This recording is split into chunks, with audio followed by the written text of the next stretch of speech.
Penertiban pedagang kaki lima di Pasar Lereng, kawasan Pasar Ateh, Kota Bukit Tinggi, Sumatera Barat berlangsung ricuh. Pedagang menolak ditertibkan dan berulang kali menyerang petugas Satpol PP. Akibatnya 2 petugas terluka karena dicekik, dicakar, dan digigit. Perlakuan asusila coba. Sesuai dengan lebihnya bang. Di gituannya. Cakarnya. Itu yang tangan?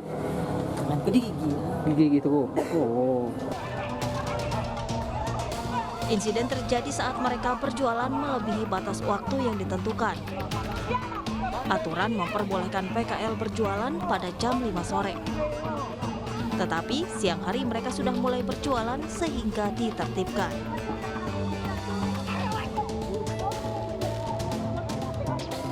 Dan sesuai dengan masukan dari anggota, karena yang bersangkutan rupanya punya kartu kuning, yang bekas rawatan rumah sakit jiwa. Ada 2 orang. Lukanya gimana Pak? Luka memar di kena gigitan. Anggota Satpol PP yang menjadi korban berharap kekerasan ini diperiksa dan ditangani secara hukum. Dari Bukit Tinggi, Sumatera Barat, Wahyu Sikumbang, iNews melaporkan.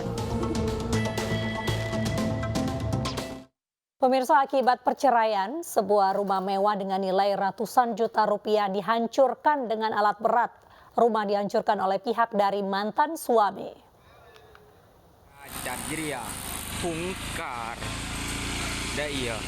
Inilah video amatir saat para pekerja menurunkan genteng dan menghancurkan sebuah rumah mewah di Pamekasan, Jawa Timur.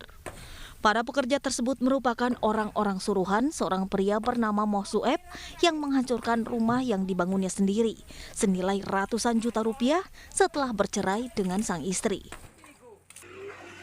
Rumah seluas 8 x 15 meter persegi itu dibangun sejak 4 tahun lalu dan baru ditempati oleh pasangan suami istri tersebut sekitar 1 tahun.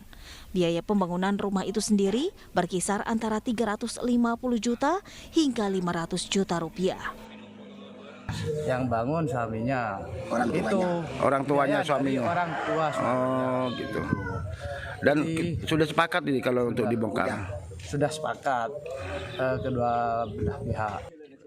Sebelumnya kedua belah pihak tidak bisa diajak mediasi sehingga akhirnya bercerai. Dengan konsekuensi, bangunan megah tersebut harus dirobohkan dan diminta kembali oleh orang tua sang mantan suami. Dari Pamekasan, Jawa Timur, Dedi Prianto, iNews melaporkan. Upacara Hari Bayangkara ke-76 digelar di lapangan Bayangkara Akademi Kepolisian Semarang, Jawa Tengah. Presiden Joko Widodo jadi inspektur upacara peringatan Hari Bayangkara.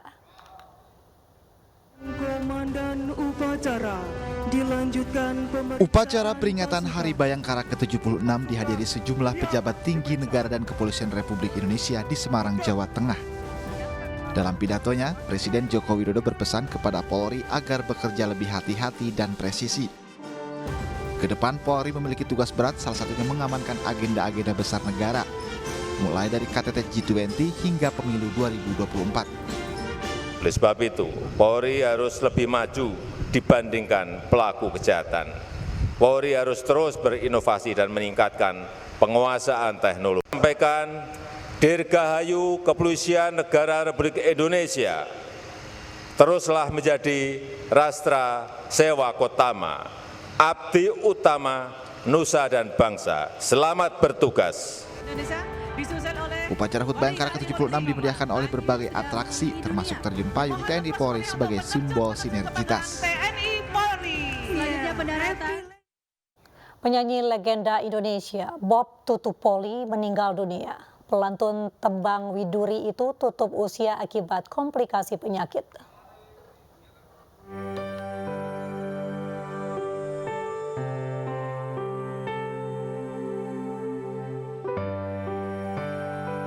Legenda musik Indonesia Bob Tutupoli tutup usia di Rumah Sakit Mayapada, Jakarta. Pelantun Widuri ini meninggal dunia dalam usia 82 tahun. Sebelumnya, Bob Tutupoli masuk ICU selama 1 bulan karena komplikasi penyakit. Terakhir itu papa itu terkena stroke gitu. Ya sampai terakhirnya ya yang diderita tuh ya itu ya, tapi sebenarnya memang banyak penyakit sih, komplikasi ya yang papa udah ada di tubuh papa gitu. Jenazah Bob Tutupoli disemayamkan di rumah duka San Diego di Rumah Sakit Siloam Semanggi, Jakarta hingga 7 Juli mendatang sambil menunggu kepastian di mana akan dimakamkan. Pria bernama lengkap Bobby Willem Tutupoli ini tidak hanya dikenal sebagai penyanyi, tapi juga sebagai pembawa acara dan aktor. Pria kelahiran Surabaya 13 November 1939 ini dikenal luas setelah membawakan lagu berjudul Widuri tahun 1977 ciptaan Slamet Adriadi. Lagu-lagu yang dibawakan tak hanya hits pada zamannya, tapi juga dirilis ulang. Salah satunya lagu Simfoni yang Indah yang dibawakan oleh Once.